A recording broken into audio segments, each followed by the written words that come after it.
नहीं, आपके साथ में तो ये दिक्कत है ना, एक बड़ी परेशानी है ना कि आप ना तो कुछ खाने देंगे ना किसी को खिलाने देंगे। हाँ, कोशिश तो यही करेंगे। तो फिर आपको नहीं लगता कि आपकी ईमानदारी हमेशा आपके पॉलिटिकल करियर में आड़े आती है? आएगी तो आ जाएगी, बनने नहीं देती, कई बार बनते काम बिगाड़ देती है। हो बिगड़ेंगे तो बिगड़ जाएंगे, लेकिन भ्रष्टाचारी बर्दाश्त नहीं। तो जो अब आप मान लीजिए कई बार जो हमने और स्टेट्स की हालत देखी है, इलेक्शंस की हालत देखी है, तीसरा मोर्चा अचानक नहीं निकल के आया कभी भी, और इस भूमिका में तो कभी भी नहीं आया कि वो सरकार बना ले। आप ये बताओ, राजस्थान में तो हमेशा से बीजेपी या आप ये कांग्रेस। बताओ वीपी सिंह कैसे निकल के आया? वीपी सिंह कितना रहे और किस तरह से रहे ये भी आपको पता है। तो इतना तो मैं भी राजस्थान में रहा हूँ। आपकी अशोक गहलोत के साथ में कभी बातचीत होती है, ट्यूनिंग होती है? यदा कदा। ऐसा लगता है कि दोनों का उद्देश्य वसुंधरा को सत्ता से दूर रखना है। नहीं, उनका तो है कि नहीं, मेरा जरूर है। कांग्रेस के मुख्यमंत्री हैं तो वो क्यों चाहेंगे कि भारतीय जनता पार्टी की सरकार बने? इसलिए सत्ता से दूर रखना तो वसुंधरा को जरूरी है। कांग्रेस तो दूर दूर तक सत्ता में नहीं आ सकती। जो योजनाएं मुख्यमंत्री अशोक गहलोत ने चलाई हैं, जिन्हें फ्लैगशिप योजनाओं का नाम दिया, अब अगर गांव के गरीब को चिकित्सा सुविधा फ्री मिल रही है, अगर उसे अनाज 2 रुपए में मिल रहा है, तो क्या पर ये नहीं देख रहे ना, ये गलत क्या है? बहुत अच्छा कर रहे होंगे आपके हिसाब से, आपके हिसाब से? लेकिन गरीब तक पहुंच कहाँ रहा है? आटा मेरे जिले में गए हुए गरीब बीपीएल का 2 साल हो गए और 2 महीने हो गए, आटा जा कहाँ रहा है?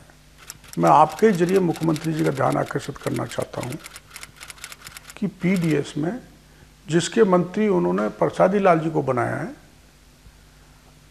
इतना जबरदस्त लीकेज है जो मैं मुख्यमंत्री जी को कई बार कह चुका हूँ, उस ओर वो ध्यान नहीं देते। आप गांव-गांव जा रहे हैं, आपने देखा कौन सी बड़ी समस्या आपके सामने आई कि जिसके ऊपर आप भी घेरेंगे? मेरे तो पहले जितनी भी स्कूल इन्होंने क्रमोन्नत करी, उनमें टीचर नहीं है, बिजली नहीं आती बराबर किसानों के लिए, किसान की फसल चौपट हो जाती है, और पानी उपलब्ध नहीं है पीने का स्वच्छ, और लॉ एंड ऑर्डर की स्थिति बड़ी खराब है, भ्रष्टाचार जबरदस्त है, बेरोजगारी भयंकर है। इसलिए मैं तो कहूँगा, सरकार तो यही कहती है ना, लॉ एंड ऑर्डर की स्थिति तो किरोड़ीलाल मीणा से खराब हो जाती है। किरोड़ी बार बार ये कहा जाता है सरकारी स्तर पर, और आपको भी प्रशासनिक अधिकारी मिलते होंगे, पुलिस अधिकारी मिलते होंगे, वो आपसे यही विनती करते होंगे कि साहब इस जिले से तो चले जाओ आप। नहीं, वो कुछ भी करें, लेकिन आपसे मेरा निवेदन ये है कि आप सरकार से ही पूछें कि जितने भी मुद्दे डॉक्टर किरोड़ीलाल ने उठाए हैं, जिस जिले में भी डॉक्टर किरोड़ीलाल किन्हीं मुद्दों को लेकर गया है, तो आप हमें उनका रिकॉर्ड दे दो कि कितनी जगह हिंसा हुई है। हिंसा की बात नहीं है। किरोड़ीलाल जब जिस जिले के दौरे से निकल के चले जाते हैं तो अपने कुछ निशान वहां पर छोड़ के जाते हैं। छोड़ने चाहिए, और वो जो निशान जो आप वहां पर छोड़ के जाते हो, वो आने वाले समय में कहीं ना कहीं कोई ना कोई बड़ा सिरदर्द पैदा करते हैं सरकार के लिए। आप ये बताओ, फिर मैं काहे के लिए राजनीति में हूँ? आप सिरदर्द पैदा करेंगे। अगर मैं चिन्ह नहीं छोड़ूं तो मेरा राजनीति में रहना बेकार है। सिर दर्द नहीं है, इट इज़ नॉट द सिर दर्द। मैं गोपालगढ़ में जाके सरकार से मांग करूं कि इसकी जांच सीबीआई से होनी चाहिए और सरकार घोषणा करे, तो सिर दर्द है क्या? आपको पता है कि अशोक गहलोत मिले हुए हैं वसुंधरा राजे के साथ, और सब आपस में मिले हुए हैं, तो जनता थोड़ी मिली हुई है इनसे, जनता तो त्रस्त है, जनता तो लीडरशिप चाहती है, हमको कोई रिलीफ दे तो मैं दे रहा हूँ। डॉक्टर साहब, एक अहम आपसे सवाल करना चाह रहा था। आपने जो पार्टी बनाने की बात कही है जी, और ईमानदारी की बात कही है, क्या आपको लगता है कि ईमानदार तरीके से पार्टी का गठन, चुनाव लड़ना, ये सब संभव हो पाएगा? कोशिश कर रहे हैं। ईमानदारी से तो लक्ष्मी नहीं आती। कोशिश कर रहे हैं। कैसे संभव हो? प्रयास ही तो किया जा सकता है। बहुत बड़े धन की आवश्यकता होती है इन तमाम संसाधनों को जुटाने में, बढ़ने में आगे। मैं लोकसभा का चुनाव लड़ा, 40 लाख रुपए खर्च हुए, निर्दलीय 1,48,000 वोटों से जीत गया। सेवा करेंगे तो मेवा मिलेगा। पूरे राजस्थान में आप चुनाव लड़ेंगे तो ज्यादा पैसा खर्च होगा। हाँ, तो ऐसे वर्कर हमने खड़े कर रखे हैं जो आपको सपोर्ट करते हैं फाइनेंशियली ना। पैसे की क्या ताकत है? सेवाचारी। किरोड़ीलाल मीणा के पास फंडिंग का क्या?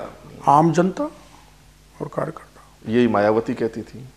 वो कहती होंगी, मायावती जी की बात आप मायावती जी से पूछें, पर आपने मेरे बारे में कुछ सुना हुआ हो तो मेरे को बताएं। ऐसा सुना नहीं, ताकि लेकिन जानना चाहते हैं। एक ताकि सवाल है एक थोड़ा सा, मैं मिनिस्टर रहा, मैं चुनौती देता हूं दोनों सरकारों को कि कहीं एक पाई का भी गड़बड़ निकाल दें, बता दो। मैं दोनों को कहता हूँ, वसुंधरा जी भी निगाह रखती थी। दोनों ही पार्टी के लोग कहते हैं कि किरोड़ी लाल मीणा अपन ब्लैकमेल करते हैं, असल में बताओ, दबाव बनाते हैं, ब्लैकमेल करते आप हैं। मेरी बात बताओ, मैंने एमएलए के चुनाव लड़के दर्जनों भरों लोगों को लाया, वो मंत्री भले ही बन गए, मैं तो नहीं बना। मैंने सरकार को ब्लैकमेल नहीं किया। मैं एमपी बन गया, मैंने दिल्ली की सरकार को ब्लैकमेल नहीं किया। मेरे को कुछ बनाओ, आप बताओ किस मुद्दे पे मेरे पे घणे ही ढेर सारे। जो आप दबाव की बात करते हैं ना, चुनौती देते हैं, दबाव की बात करते हैं, इनडायरेक्टली वो अगर हम देखें तो वो कुछ ऐसा होता है कि कुछ ना कुछ शर्तें ना, आप बताओ किस मामले में कौन राजस्थान की जनता एक मेरे जानना चाहती है, व्यक्तिगत क्या कोई कोई व्यक्तिगत फायदा उठाने के लिए मैंने कोई सरकार पर शर्त रखी हो तो बताओ। जनता की सेवा के लिए सरकार के खिलाफत करना, या बीजेपी के अंदर भी उन लोगों के साथ मिलकर के जो बीजेपी में अंदर गुटबाजी पैदा करना, ये सब क्या किरोड़ी लाल मीणा? आपके सामने मैंने अभी बोला है कि वसुंधरा जी तो है ही, पर दूसरे लोग भी वैसे ही। ललित किशोर चतुर्वेदी आपके जन्मदिन पर आते हैं, आपको बधाई देते हैं, बार बार वो बाहर से कहते हैं, और कई बार ये चर्चा चलती है कि डॉक्टर किरोड़ी लाल मीणा भाजपा में जा सकते हैं, भाजपा में जा सकते हैं। ये चर्चा क्यों चलती है? अगर आपने स्पष्ट निर्णय ले रखा है तो बार बार फिर ये चर्चा क्यों चलती है? चर्चाओं को तो विराम जब ही मिलेगा जब हम पार्टी की घोषणा कर देंगे। चर्चा तो चलती रहती है। चर्चाओं को क्या है, हम तो रक्तदान बड़े पैमाने पर करते हैं। अब वहाँ आप पहुँच जाए तो मैं आपका आभारी हूँ, ललित जी पहुँच गए तो मैं उनका धन्यवाद देना चाहूँगा। इसमें कौन सी बुरी बात है बताओ? नहीं, कोई ना कोई जन्मदिन के बहाने कुछ ना कुछ राजनीतिक गठजोड़ की बात कई बार सामने आती है। अभी एक ब्रेक का समय हो रहा है, ब्रेक के बाद मैं इससे जरूर जानना चाहूंगा आपसे कि क्या जन्मदिन के बहाने या आपस में मिलने के बहाने कहीं ना कहीं कोई ना कोई राजनीतिक बात होती है? आप बने रहिए एचबीसी न्यूज के साथ। डॉक्टर किरोड़ी लाल मीणा आज हमारे साथ कई सवालों के जवाब सीधे सीधे सुलझे थे।